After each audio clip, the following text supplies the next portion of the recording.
This is a list of every movie I've seen since, not movies that came out in 2026.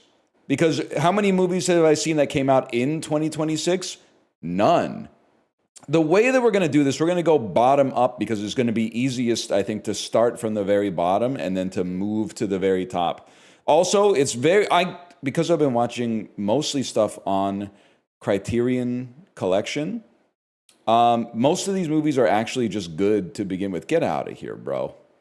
So you might be like, why the hell is like my 8th favorite movie of all time in position like 62? Because we're ranking Hall of Fame movies essentially. We're watching from the Criterion channel. Now, there's a lot of stuff that I watched on like an airplane or on Prime Video before I got freaking Criterion Collection, but there's a lot of Kino in here. That's all you need, man. So, without a doubt, the two worst movies that I've seen in 2026 are Jim Jarmusch's directorial debut, Permanent Vacation, and Kaganada's A Big, Bold, Beautiful Journey. I think they're both complete irredeemable garbage that they're bad for like the exact opposite reason. I don't know if anybody here has seen Permanent Vacation. I guess it's a little bit niche. It's just unbelievably boring. It has that Jim Jarmusch kind of like ironic detachment, but with absolutely no payoff whatsoever. And A Big, Bold, Beautiful Journey is like the exact opposite. It's like overly sentimental and saccharine, and the leads have no chemistry whatsoever. But I honestly think these are ranked absolutely appropriately as of right now. I think that there's no reason to, as bad as A Big, Bold, Beautiful Journey is, there's no reason to pull it under Permanent Vacation, which actually, after I watched this, I took like 2 weeks off from watching any more movies because I just was like, maybe movies aren't for me. Maybe I've seen enough. And that's the only 1 and 1.5 stars that I've seen this year. Now, we got a few 2 stars. Now, by the way, some of these are going to jump or fall. Not all, it's not going to be like, let's sort the 2 stars and that's going to be like how they are forever. Some of the 2s might jump up to a 2.5, and some of the 2.5s might fall. I also think some of the 2.5s might go up to a 3 or even a 3.5. None of these movies I really like. I think the best 2-star is probably Clock Watchers, man. Kind of boring, but great cast. Parker Posey, Toni Collette, Bob Balaban, Lisa Kudrow. Not a bad movie, just a little bit dry. And I also think because of when I was born and who I am, it will always be like a lesser Office Space to me, even though Office Space, I think, came out like a year later. If I may be honest, it's kind of boring, but Brooklyn is maybe the best out of the remaining ones, pretty much exclusively because like Saoirse Ronan is an amazing actress, but it's classic like Oscar bait. And I never felt more validated. I thought that giving this a 2-star was going to rankle a lot of people, but there's so many Irish people in the comments for this review that were like, thank you, I was forced to read this in Irish school and I hate it. And then, but a lot of people who have lived in Boston for like 4 generations are like, you can't say that shit about Brooklyn. So I don't know. It's complicated, but I think it's not that bad. I feel like You Hurt My Feelings, which is this like Tobias Menzies, Julia Louis-Dreyfus, middle-aged New York kind of like pseudo-intellectual wankery. Like it's one of those movies that people would say online, like this movie should have been a conversation. Guy's wife is writing a book, and she overhears him talking to his friend and saying that he doesn't think the book is very good. Okay, 90 minutes of like exploring that, but not in a way that's particularly like very interesting. But man, Dark Star's not that bad. I gotta think about it. All of these movies are kind of like in the same vein of like there's something to like, and then overall it just doesn't really work. Maybe it is, because at least with Dark Star, you're like, they were smoking a lot of pot when they made it. They were having a lot of fun. Brian and Charles, also like aggressively boring in my opinion.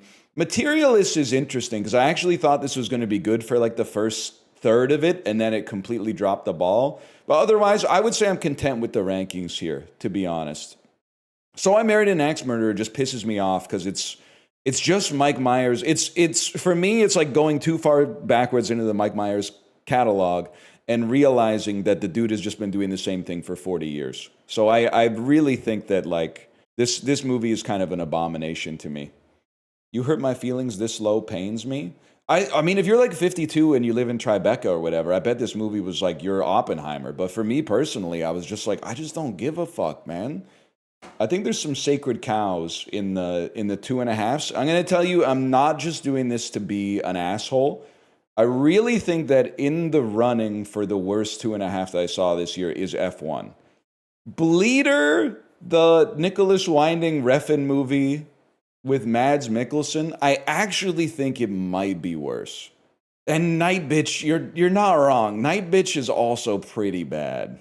They have like opposite problems. These are not movies that you can just look at and be like, okay, this one's 2% better. F1 is like, it has video game cutscene energy. I mean that as a pejorative. I feel like it's one of those movies that like people who like it say it's style over substance, but the style is just like, what if it was like a video game cutscene made by Codemasters? It's not like an interesting style, it's just slick. It's like when they started editing movie trailers, so like when they shoot the gun, the bullets come out to like the same rhythm as whatever the song is in the background, and people were like, whoa! Well, this is crazy. Now, Bleeder is like, it has what I would consider to be a twist in it that undermines the entire movie. Like the first 2/3 of the movie, I was like, this is pretty good. Maybe not amazing, but pretty good. Isn't it funny? Mads Mikkelsen plays a guy who has like no understanding of how to talk to women. Like this is a highly fictional movie. When they do a twist that to me makes no sense whatsoever. It's 26 years old. Just say the twist. Okay, I guess that's a good point. Probably if you were to see Bleeder, you would have seen it by now. Basically, a loser gets his girlfriend pregnant, and then their relationship breaks down, and he physically abuses her, and her brother, who is like a Danish gangster, kidnaps him and has him like strung up in a garage. And then the movie's called Bleeder because keep in mind, I didn't write this shit. Take this shit up with Nicholas Winding Refn, okay?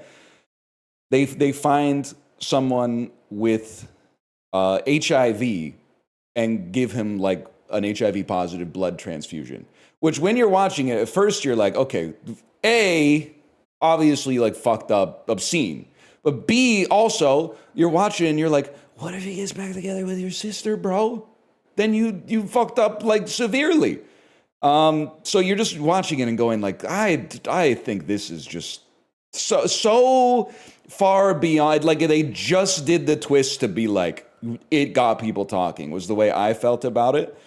But Night Bitch is like, the husband in Night Bitch is how like everybody on Girl Dinner Diaries talks about their relationship. Like he's such a fictional construct of someone's mind that it pissed me off to watch it. And also it does absolutely nothing with the metaphor that like becoming a mother gets you more in touch with the fact that human beings are just animals. It does absolutely you would think like, oh, she'd be exploring her animal side, but she doesn't really explore her animal side. She just like eats roadkill and shit like that. Like I can't tell if it's played for laughs or if it's played for, if it's supposed to be an empowerment of motherhood or womanhood. Like it just does. I feel like they just didn't go deep enough into it. Bleeder is like remarkably irritating in my opinion. I really don't like Bleeder. Night Bitch and F1, to be honest, I mean, if F1 was made into a video game, which I guess they've done 2,000 times, you would watch the cutscene and you would probably be like, that cutscene was pretty good. Training Day 2.5? I mean, there's probably, has Librarian made a Training Day video yet? I really think Training Day is not good, and I think that movie critics in the year 2000 or 2001, I suppose, were just wrong. I think that they were wrong, and if you don't think that that's possible, that doesn't mean that it's like that this is right. But if you don't think it's possible, Crash won Best Picture, okay? in 2006. Now, it took like 2 years later for them to be like, wait, we fucked that one up. But at the same time, like the critics back then were like, oh my God, this is like, we've never seen a major motion picture that tackled this issue before. I think so. A, there's like it aged poorly. B, the Denzel character, I think that his performance is the best thing about the movie, but I do also think that it borders on an impression. It's like a complete one-note performance that is like just exaggeration. And I still maintain that his plot, Alonso's plot in the movie makes no sense whatsoever. And not because you might actually see Training Day. The thing that ends up being the Deus Ex Machina that saves Ethan Hawke is so contrived as to boggle the mind. Like it boggles the fact that they ground the movie in like this is really what life is like, man. You gotta play both sides of the law if you want to be a cop in Los Angeles. And then all of a sudden they're like, oh, by the way, this shit really happened.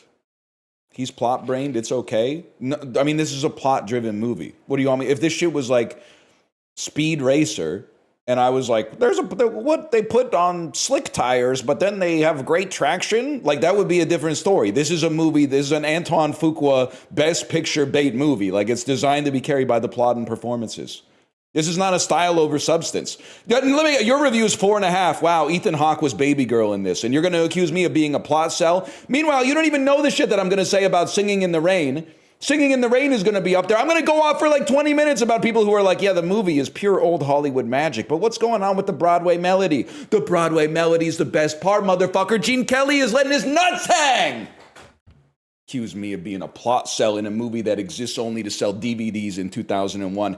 Go look at the rest of Antoine Fuqua's filmography and then tell me what's more logical. That he went off once with Training Day, or they're all actually at the same level and critics got this one wrong.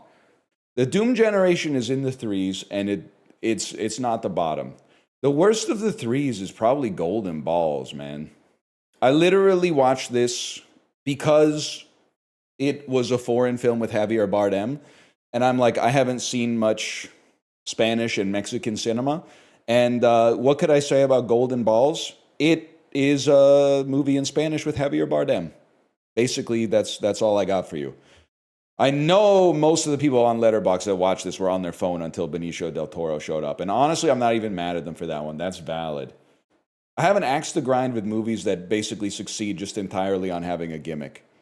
I honestly wasn't really fucking with The Ugly Stepsister, almost for the same reason that I wasn't really fucking with Late Night with the Devil that much. And the main reason is like, it's like a gory, gross reinterpretation of the myth of Cinderella from the perspective of the stepsister. I was like, okay, again, it's one of those things where it's like, I almost feel like you would see a Reddit post that's like, why has no one made this before? And then you watch it and you're like, oh, because it's like, the gimmick is the thing that carries it like 100% of the time. Without being too insane, I feel like the friendship kind of disappointed me, man. For me, this was where I hit the point where I was like, they're great at the things that they're doing. They're great at playing Tim Robinson and Paul Rudd, but I've already seen so much of it. I felt like I didn't need, like 98 minutes of it again. They need to break bad a little bit. I'll tell you without a fucking doubt, the worst 3.5 that I saw is Peter Bogdanovich's What's Up, Doc? And this movie is like beloved by people who love screwball New Hollywood comedies. I fucking could not stand Barbara Streisand's character. What was she doing, man? Why was she trying to ruin this guy's life for no reason? She's just bored. She's being Bugs Bunny? Yeah, but like... And also, why is Ryan O'Neal going along with it? And also, why is everyone so Madeline? Wouldn't you if your wife was Madeline Kahn in that movie? She literally did nothing wrong. What did she do wrong? And she was like, "Don't cheat on me." Oh, make sure you take your briefcase to work. She's literally just like trying to help him. She just has kind of like a screechy voice or something like that. She was fine. Her name is Eunice, but and what? She wore a wig to bed or something like that? I don't know how many people out there have seen The Baltimoreans, but The Baltimoreans was pretty good. But for me, Probably would have carried a little bit more cachet if I watched it close to Christmas instead of watching it like in March for some reason, because it is a Christmas movie.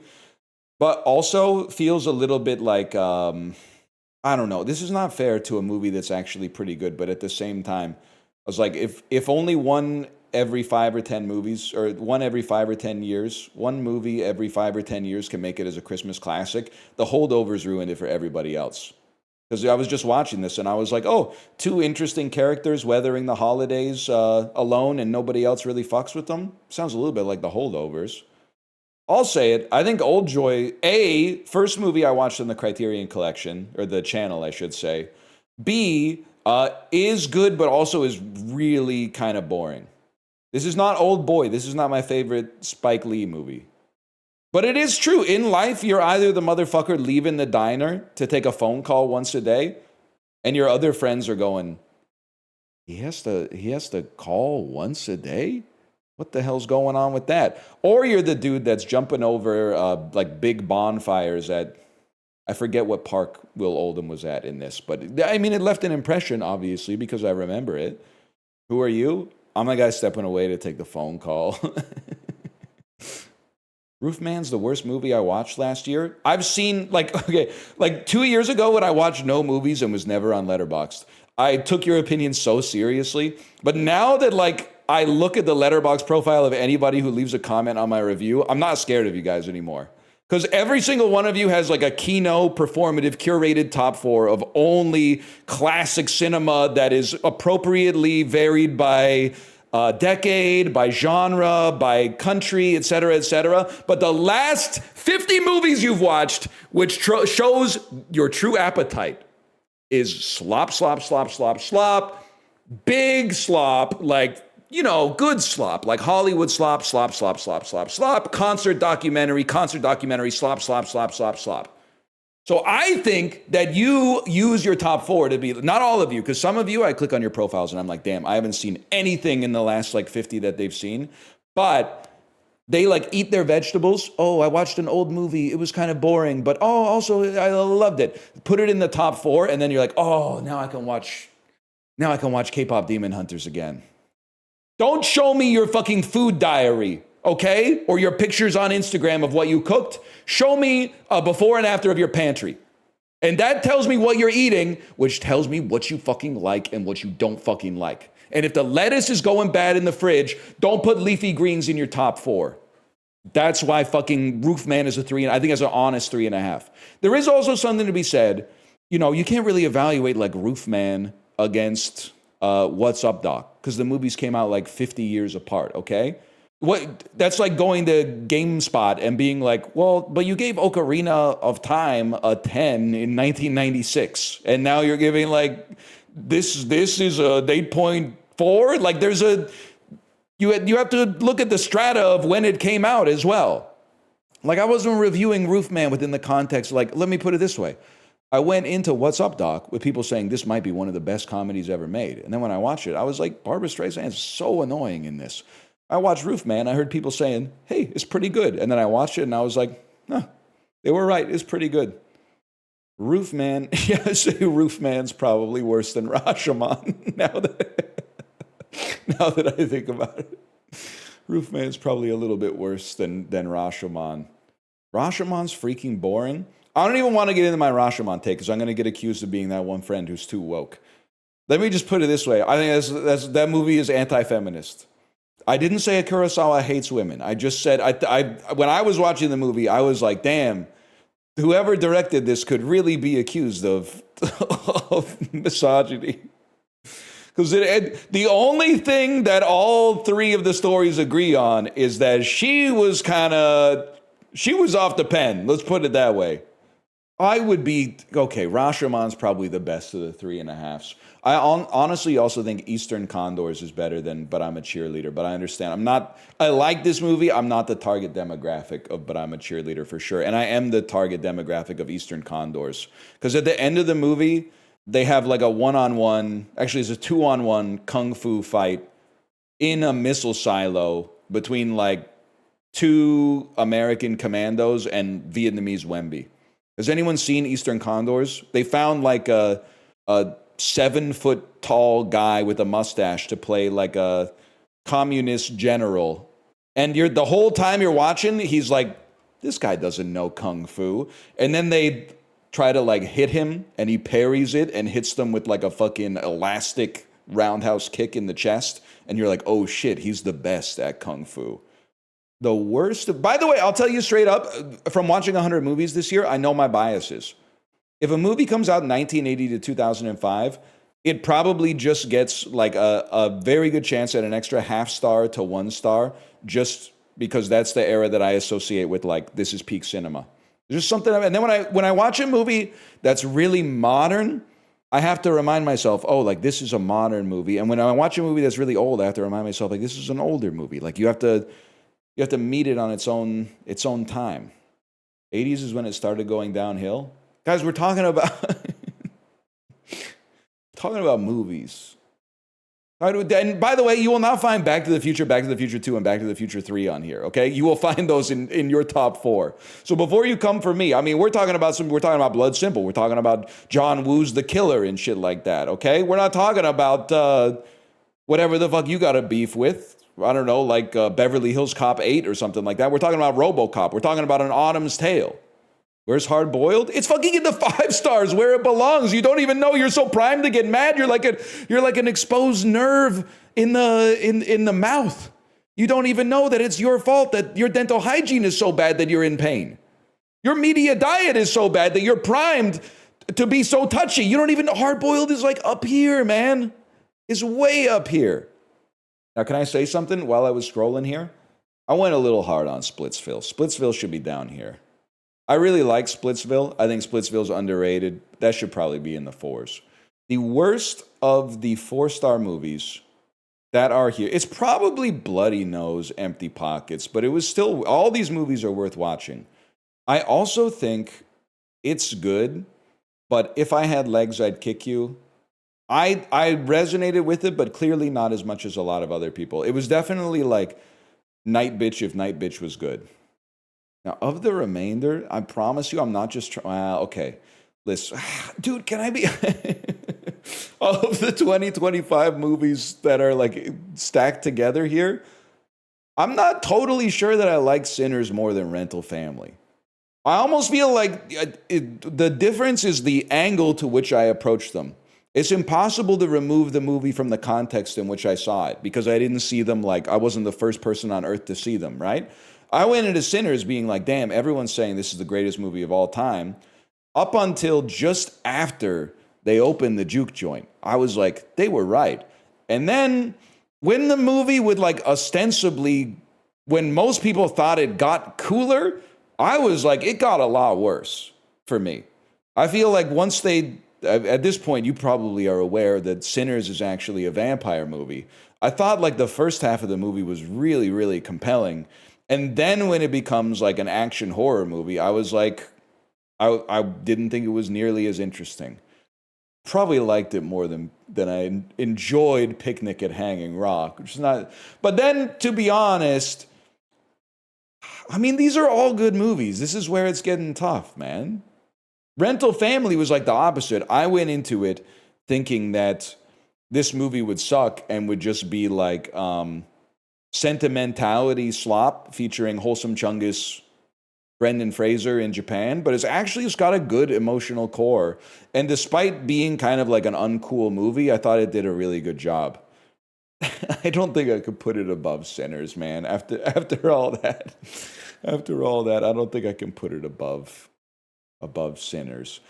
We're All Going to the World's Fair is an interesting one for me. I almost feel like I watched this before I watched I Saw the TV Glow. So I was fucking with it before I saw the TV Glow, but I do think it gets like an AOE buff from its proximity to I Saw the TV Glow. I think that I haven't seen all contemporary cinema, obviously, but I think Jane Schonbrun is like, they have their finger on the pulse of what it was like to grow up online in the early to mid 2000s. Like, and it's the only time I've seen that directorial voice like authentically portrayed on film. Because even in I Saw the TV Glow, obviously it's a trans allegory. But even beyond that, it does such a good job of capturing that weird phase in your life as a young adult when you're like 11 years old, where you could see something on TV in like a young adult show and get freaked the fuck out. You could be like, this is the scariest thing I've ever seen in my entire life. Like when you watch you're staying over at your friend's house and it's a sleepover and they left the TV on and you saw like one episode of the X-Files and it scared the shit out of you or something like that. And then you saw it years later, you probably hyped it up to your friends and you were like that, it literally like traumatized me. And then you all watch it together and you're like, what the fuck? This is cheesy as hell. Like it's played almost as if it's a comedy. But when you are at that age where you're like, slowly becoming a grown-up, but still have like that naivete of childhood, things can have such outsized significance relative to the way that, an adult would see it. And I think that they have only, like that, they're the only director that I've really seen capture that effectively. It was boring. Nothing happened. The spooky pasta guy was bald. The creepy pasta guy was bald, though. I think this is really good. Now, it's probably like there for me. I really like Slacker, though. They're not making motherfuckers like Slacker anymore. All these people would be on their phones now. They would be posting all that crazy shit in Facebook comments instead of posting IRL by talking to people outside. I would say, honestly, I feel fairly confident saying the worst 4.5 I watched this year is An Autumn's Tale. And these are all heavy hitters. If I'm speaking from the heart and not being performative, I think Tom Popo was the next worst. It would be better if it had none of the Yojimbo ramen restaurant stuff and was exclusively the freaky ass hedonistic vignettes where they're passing the egg back and forth in the French kiss, or they're cutting up a fresh oyster or something like that and then like licking the blood off of their thumb. I think that is why this movie is actually peak. The vignettes are so good. When they put the live shrimp and like pickle it on the girl's belly button upside down in the bowl. I was wrong about Tom Popo, by the way. The whole time I thought it was like a wholesome Chungus movie about like hey, let's like I thought it was like a fictional episode of Kitchen Nightmares. Oh, this poor woman's ramen restaurant is like it's in a horrible state. Let's fix it. No, man, that's not what this shit is. Subversive. One of the most disgusting scenes is when they're all slurping up the spaghetti, man. I don't have misophonia, but it made me sympathetic for those of you who freaking do, man. This is, if I can give it a review in a positive way, Bob Trevino Likes It is like the worst great movie I think I've ever seen. It has such like, you randomly grabbed this movie because your dad already picked like a violent movie and you already picked like an animated movie. So your mom was like, I like John Leguizamo. It's very like mid-2000s indie cinema. A young woman, her father sucks. Her dad's name is Bob Trevino. She goes on Facebook and searches Bob Trevino and then like just starts messaging another Bob Trevino. But it's actually like a wholesome movie about like exercising your emotional demons and found family and stuff like that. I would love to be like, I'm so cynical, it actually sucked in it. This was like a 2.5. But I was like, this worked for me, man. Sorry Baby's actually really good. That's why I gave it a 4.5. I know it's the third best movie for you of 2025 because you watched 8 movies, but I've watched 100 movies so far in 2026. You gave it a 4 and I gave it a 4.5. No, you're mad at me because you got it at number 3 and I got it at number 38 or whatever. Like you're not even realizing these are two different scales. You have to look at it within the context of all that came before it, bro. In the Mood for Love is my list. That's about where it affected me emotionally. I would say it's better than 2/3 of the movies that are out there. You're Not a Yearner? Is this the only yearning movie you've ever seen? It's just because the number of slings and arrows I suffer for giving good but not superlative reviews to In the Mood for Love and Punch Drunk Love, and people go, "You're not a yearner." Oh yeah, what did you feel about Love in the Afternoon, motherfucker? What did you feel about Past Lives? What did you feel about Sentimental Value? What the fuck did you feel about Cleo from 5 to 7? What did you feel about, well, this is not really a yearning movie, but the fuck did you feel about Dead Ringers, bro? What did you feel about When Harry Met Sally? I will say something good, too, as we reach the borderline here. Marty Supreme is the worst of the 5-star movies that I've seen this year. I would lower sentimental value. And maybe this just speaks to the kind of person that I am. I definitely preferred the 1985 Hong Kong horror comedy Mr. Vampire over it. They were kicking the shit out of those fucking corpses, man. Like, a lot of these Hong Kong action movies, especially the Sammo Hung ones, which this is just sort of Sammo Hung adjacent, they do the thing where they finish, and Police Story does this too, although it has a killer opening as well. They finish with like an unbelievable set piece. So for like 70 minutes, sometimes you're like, not everything, like it's not that exciting, but then at the end you're like, okay, you won me back. Mr. Vampire opens with them like beating the shit out of some corpses. The vampires are hopping around. They're kicking them in like the side of the chest and they're just flying into doors and like splintering the wood and stuff like that. Mr. Vampire was the best of them that I've seen. Now, I still don't think it's as good as Police Story. And I think RoboCop's better than Police Story. And Ghost Dog Way of the Samurai spoke to me. I mean, these are so, this is tough. I'd probably go with The Celebration, which is also obligatory. Like, all of these movies are really, really good.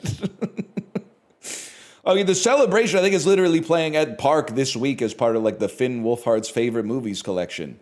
And, I mean, he's, like, what, 15 years old? So he's got to have good taste. By the way, I don't know if anybody here has seen The Celebration. If I'm at that dude's birthday party and that's what his son says in his speech, I'm getting the fuck out of there. I don't care if I gotta walk home. But like, there's no shot that like after the dude sits down, I'm gonna be like, let's wait for our appetizers. That's crazy. I get that they like stole the keys to their cars or whatever, but we'd be walking home, okay? I'm not staying in there. This is like the kind of party that ends with everybody getting shot in the head. I think it's fair to say I'm not going to lower it yet, but The Umbrellas of Cherbourg, I bet for 37-year-old men is the easiest movie to hate of all time. I think if you were trying to explain that this movie is actually one of the best movies ever made, and then they said, oh, what is it about? And you're like, oh, it's like a musical. First off, they would be like, okay, so I'm not going to watch it. And then you would be like, and also, there's no musical numbers. There's no musical numbers in the whole thing. It's one song. The whole movie is just one 90-minute long song that carries through the whole film. They would be like, I am never going to watch that again. I'm going to watch Taken 2 for the 5th time, and then I'm going to smoke a cigar on my porch, and I'm going to go to sleep. I think it's Cleo from 5 to 7 next, but like these are all incredible movies. This is honestly hard for me. We've reached the point where it actually, to me, feels like it's harder than the execution tier list. When we got to the execution tier list and it was like, would you rather be like boiled alive or like tied to a post and have birds pick at you until you die? And I've started to feel bad. Like, this is how it feels to do this. Because, I mean, I've probably seen 3,000 movies, but 40 of them from this year are among the 200 best I've ever seen. Because back in the day, I would just be in a position where I would I'd just watch whatever the fuck was on TV. I'd be watching Snow Day and Jack Frost and shit like that. I think I can live with Brief Encounter at 13, even though it's also like one of the most incredible movies ever made. And then I think after that, I can put in Hard Boiled at 12. It feels insane to put it at 12 because I do think that there's a chance that Hard Boiled is the best action movie I've ever seen in my entire life. As insane as it seems, because I've been bumping the soundtrack in my car ever since I saw the movie, and I genuinely think it's possibly the most beautiful movie I've ever seen in my entire life. There's like 15 jaw-dropping shots in Mishima Life in 4 chapters. I still think I would put it down to number 6 here. Below Singing in the Rain? Have you seen Singing in the Rain? Like, I feel like I have to ask. Whenever someone shits on Singing in the Rain, have you seen it? Have you sat down and you fucking watched this? Have you seen the shit that they're doing with their legs in Singing in the Rain? Like it's almost like you went to see Cirque du Soleil and they're doing some shit that you have to train for like 50 years to do that no other human being in any other generation has ever seen, and you're looking over and going, is that it? Is that all there is? They're doing it's every single musical number in the movie is superlative. It's very good, but it's the most hypocritical piece of art ever made. Okay. You want to elaborate on that, or are you just going to like drop it? They never credit the real singer? I don't give a fuck, man. You know who you're talking to. My favorite song is Gaucho. They stole that shit. Chatter's insufferable. Also, all art is derivative. Not these days. All art is generative, I think. At least the good stuff. There's no single performance in Boogie Nights that's as good or even close to as good as what Daniel Day-Lewis is doing in There Will Be Blood. But the ensemble cast puts it over the top. Les Bonheur is like the exact opposite of Bleeder, which we covered 90 minutes ago. It's a movie that is entirely made by a twist that is actually good. And the twist retroactively makes the rest of the movie better because you're like, oh, now I completely understand the artist's intent of the movie. And Singing in the Rain is it's just dangling its nuts, man. I really feel like Singing in the Rain is kind of like the Avengers Endgame of Hollywood. It's movie magic. Like they were doing too much, and God bless them. God bless them for doing it. It's almost inconceivable to me that at one of the most successful movies of all time at the box office that like your grandma and grandpa were watching when they were 16 years old, just throws in a 16-minute, I don't even know what you call it, like a musical number in the middle that does absolutely nothing to advance the plot, which these days seems like anathema. And if you look at like modern Letterboxd reviews of Singing in the Rain, it's the number one thing that people complain about, that modern audiences complain about, is like, well, the movie had a lot of momentum, but then they had this incredible dance sequence that's like 15 minutes long that is staged like with shit that you've never seen before.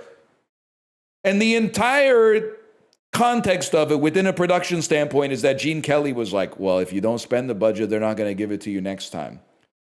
Yeah, and then they do the whole elaborate number, and then the studio exec goes, it sounds all right, but I just can't picture it, even though they vividly have put it on display. Like it's such a 10-incher way to like lampshade this with just a cheap gag. It's so good. It's crazy the movie always gets reduced to its namesake number. That's just Singing in the Rain is like the worst song in the fucking movie, bro. I get that the dude had like influenza when he filmed the scene. I mean, the scene is amazing, don't get me wrong, but every other musical number is gas on gas on gas. And you know how I know it's a good fucking top four for me? Yours obviously is going to be different because I don't have any animated movies in mind. It's a good top four because I feel fucking impressed that I couldn't find a way to get 32 short films about Glenn Gould in there. Complains about generic top fours, proceeds to create a similar ranking, pretends to be into Kino art, talks in fucking green text arrows like a terminally online 4chan addict.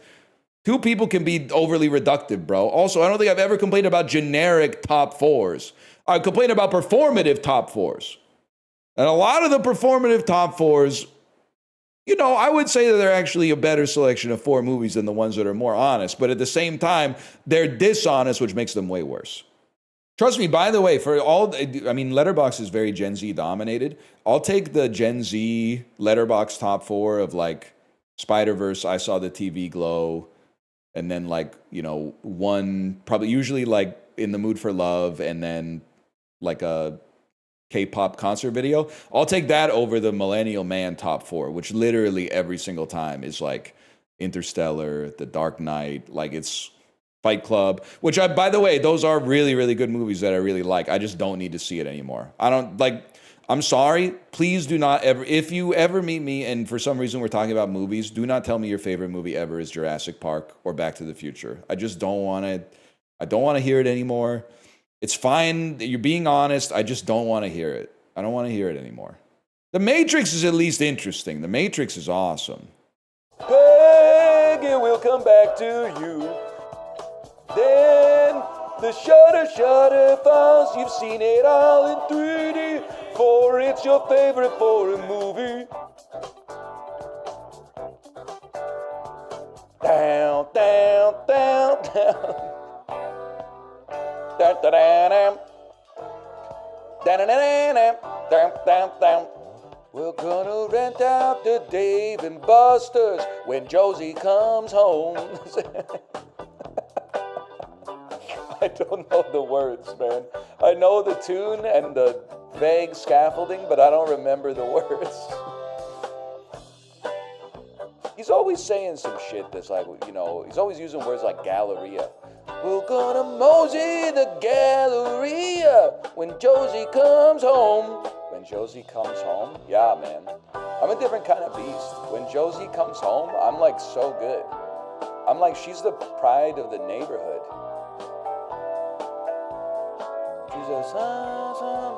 She's a live wire. She moves like a something with her pants on fire.